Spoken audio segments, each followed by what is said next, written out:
देखिए बच्चों, हमारा 11th का जो 6 चैप्टर था वर्क, एनर्जी एंड पावर, इस चैप्टर का थ्योरेटिकल जो पार्ट था हम लोगों ने कंप्लीट कर लिया था। इसमें हमने बहुत कुछ जाना, वर्क क्या होता है उसके बारे में जाना, एनर्जी के बारे में पढ़ा, जहाँ हमने पोटेंशियल एनर्जी भी पढ़ी थी और काइनेटिक एनर्जी भी पढ़ी थी ना। फिर हमने वर्क एनर्जी थ्योरम भी पढ़ी थी और हमने पावर यानी कि शक्ति के बारे में भी यहाँ पर स्टडी करी। आज हम क्या करने वाले हैं, हम इस चैप्टर के कुछ न्यूमेरिकल यहाँ पे सॉल्व करने वाले हैं। मेरे साथ साथ आप लोग सारे न्यूमेरिकल खुद से ज़रूर सॉल्व करिएगा, और जो न्यूमेरिकल रह जाएंगे, क्योंकि सारे न्यूमेरिकल पॉसिबल नहीं होते हैं सॉल्व करवाना, तो जो न्यूमेरिकल रह जाएंगे उनके विद सॉल्यूशन आपको PDF प्रोवाइड हो जाएगी।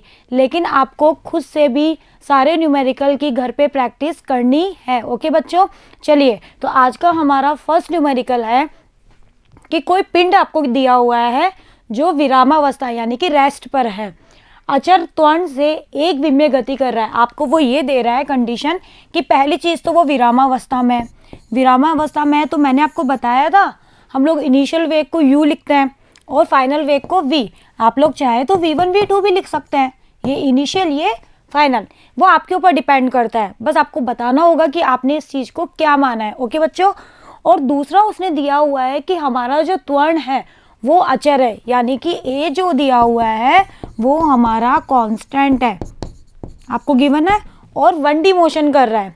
ठीक है, चलिए इसको किसी समय t पर, कोई आपको टाइम दे रखा है t, उस पर दी गई शक्ति अनुक्रमानुपाती है, यानी कि आपको t और शक्ति p इन दोनों में एक रिलेशन निकालना है कि जो p है वो t के ऊपर किस तरह से डिपेंड कर रही है। और आपको 4 ऑप्शन भी गिवन है, t की पावर 1/2 ये 1/2 है, t की पावर 3/2 या t स्क्वायर, इन 4 ऑप्शन में से आपको चूज करके बताना है।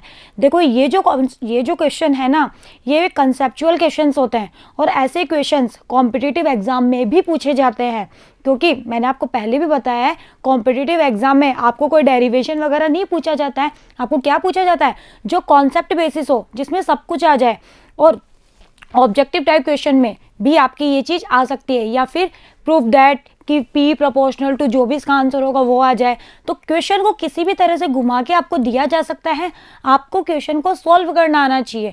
तो क्वेश्चन को सॉल्व करने से पहले आपको क्वेश्चन समझ में आना चाहिए कि उसने हमें दिया क्या है, तो हम उस कंडीशन के अकॉर्डिंग हम क्या और कैसे यूज़ करें।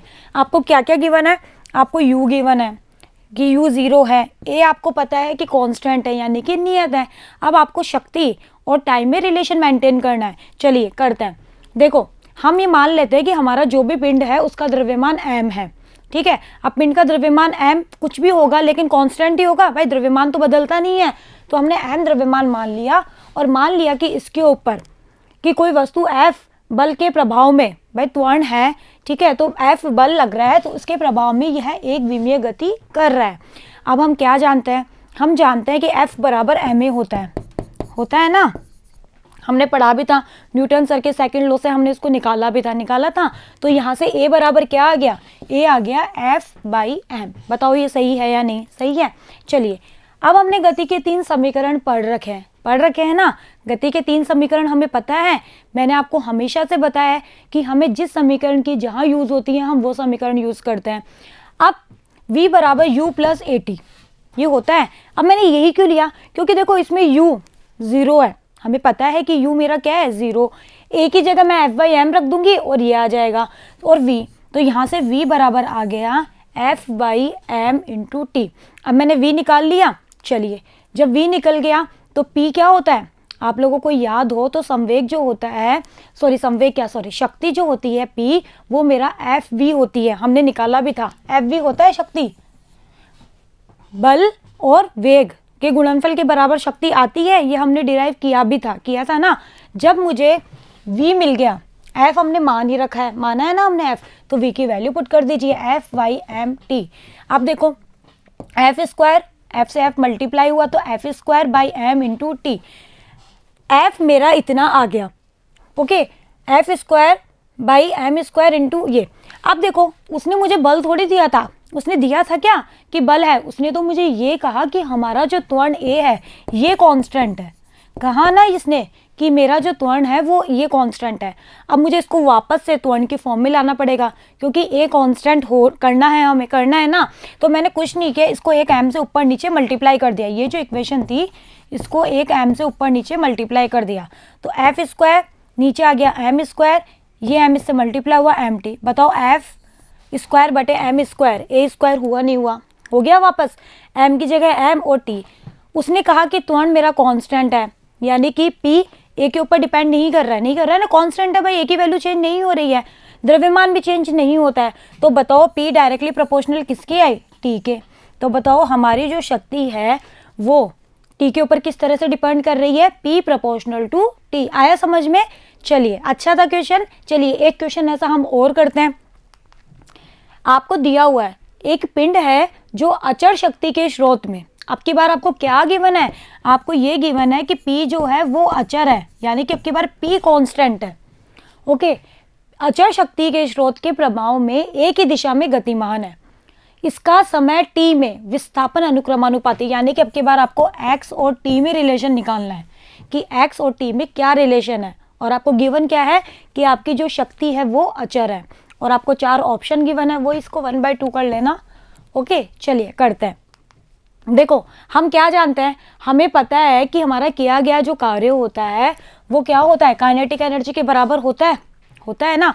और किया गया कार्य जो होता है वो शक्ति इंटू समय भी होती है, क्योंकि P जो होता है वो W/T होता है, ये होता है ना। तो यहाँ से किया गया कार्य क्या आ गया, शक्ति इंटू टाइम। आया नहीं आया? और ये काइनेटिक एनर्जी के बराबर हुआ नहीं हुआ?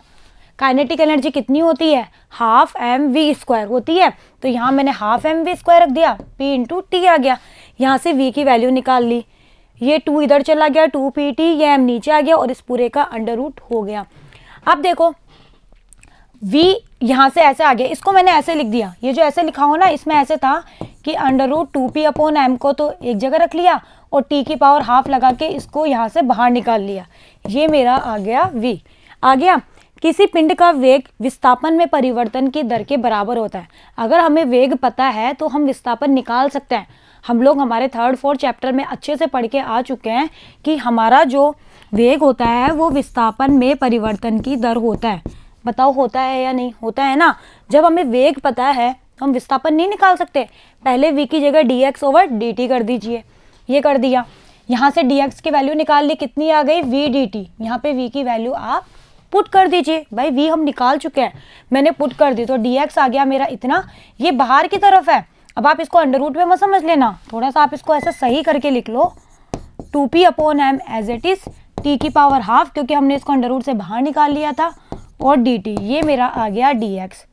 जब आपको dx पता है तो क्या आप x नहीं निकाल सकते? निकाल सकते हो ना, दोनों तरफ इंटीग्रेशन कर दो। अगर दोनों तरफ इंटीग्रेशन कर देंगे तो बताओ x मिलेगा नहीं मिलेगा? इस तरफ भी कर दिया और इस तरफ भी कर दिया, ऐसे कर दिया। चलिए अब इधर dx का इंटीग्रेशन क्या हो गया, x हो गया ना। और यहाँ पे करिए, देखो अंडर रूट 2p/m, ये तो कांस्टेंट राशि है या नहीं? अब आप कहोगे p कांस्टेंट नहीं है, p अगले ने दिया है कि शक्ति अचर है, तो p भी कांस्टेंट, द्रव्यमान कांस्टेंट, तो x बराबर आ गया अंडर रूट 2p/m को तो आप इंटीग्रेशन से बाहर निकाल लीजिए।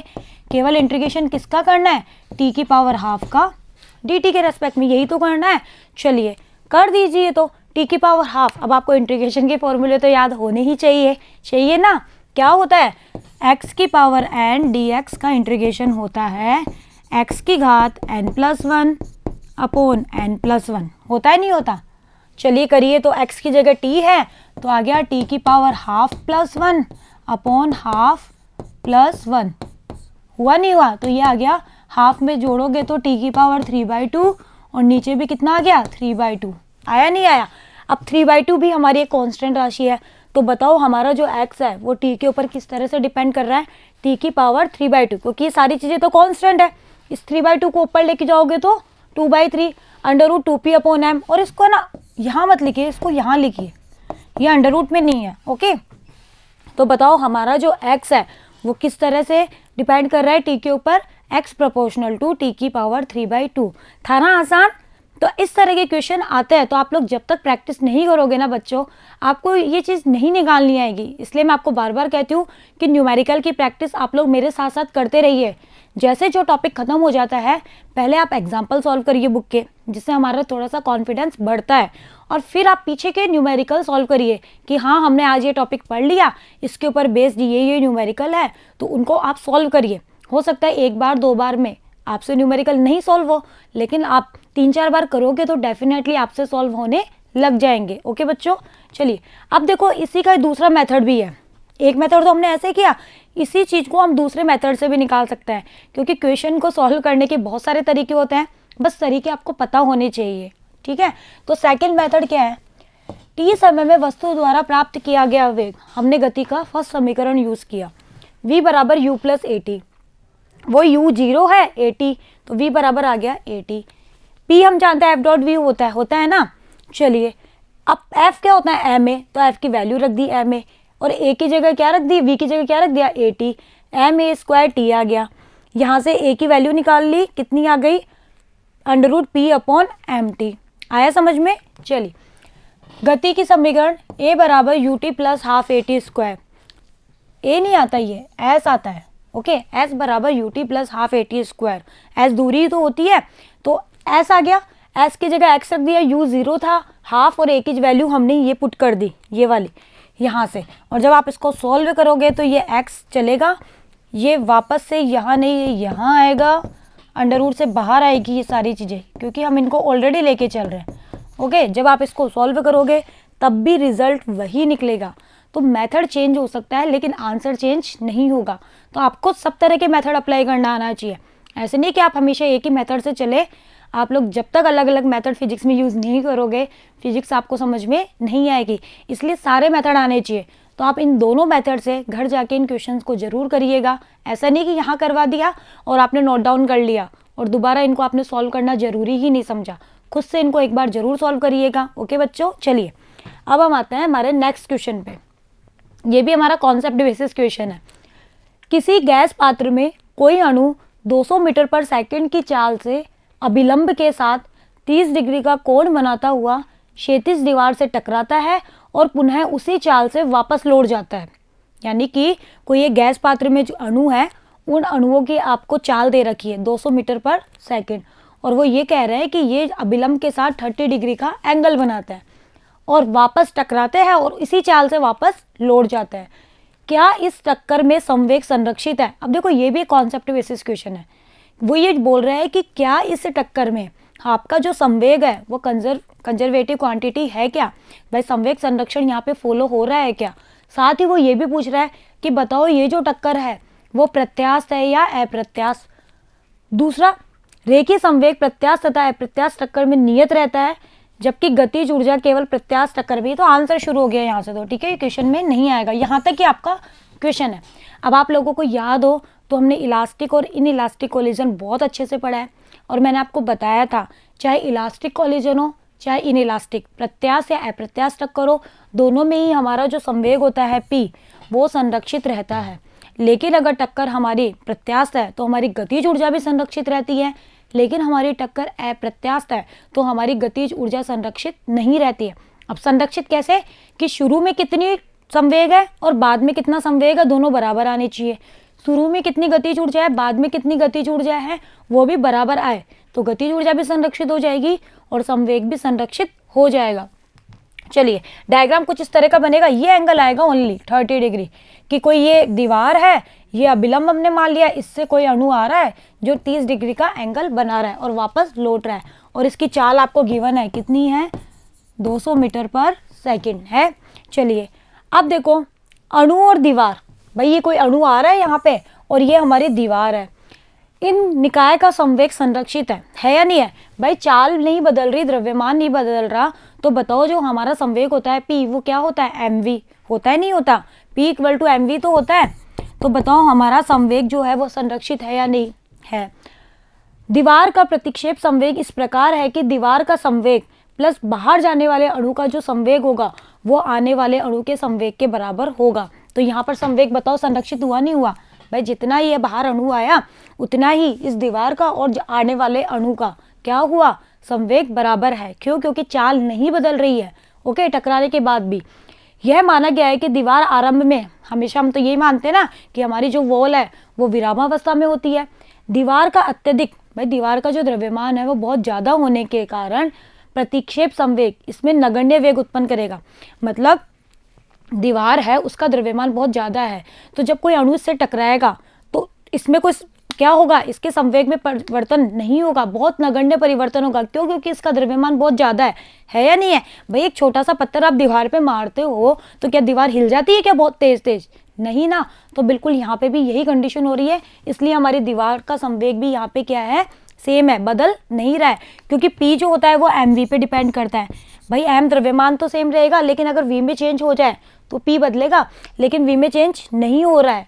क्यों नहीं हो रहा है? क्योंकि दीवार का द्रव्यमान बहुत ज़्यादा है। ओके, चलिए अब यहाँ पर जब ये तो हमें समझ में आ गया कि हमारा जो मोमेंटम है वो तो कंजर्वेटिव है, ठीक है, हमारा जो संवेग है वो तो संरक्षित है। अब हमें ये चेक करना है कि क्या हमारी गतिज ऊर्जा संरक्षित है। गतिज ऊर्जा क्या होती है? Half mv²। बताओ m तो एज इट इज, v बदल रहा है क्या? नहीं। तो बताओ हमारी गतिज ऊर्जा भी संरक्षित है या नहीं है? तो जब गतिज ऊर्जा और हमारा संवेग दोनों संरक्षित होते हैं तो ऐसी टक्कर क्या कहलाती है? इलास्टिक कॉलिजन, प्रत्यास्थ टक्कर। तो बताओ ये टक्कर कैसी है? प्रत्यास्थ। अब देखो क्वेश्चन कितना सा था, आंसर में आपको कोई कैलकुलेशन वगैरह कुछ नहीं करनी है, लेकिन ये सिर्फ कॉन्सेप्ट बेसिस था कि आप अपने दिमाग को किस लेवल तक लेके जा सकते हो। था या नहीं था? भाई आपको सिर्फ ये सोचना था कि क्या यहाँ पे संवेग संरक्षित है और क्या यहाँ पे गतिज ऊर्जा भी संरक्षित है। ओके बच्चों, तो इसी के साथ ही बच्चों हमने यहाँ पे आज कुछ न्यूमेरिकल सॉल्व किए हैं। अभी हम कुछ और न्यूमेरिकल कंटिन्यू रखेंगे, तब तक आप लोग भी घर पे प्रैक्टिस करते रहिए। तो बने रहिएगा मेरे साथ, मिलते हैं नेक्स्ट वीडियो में। Thank you.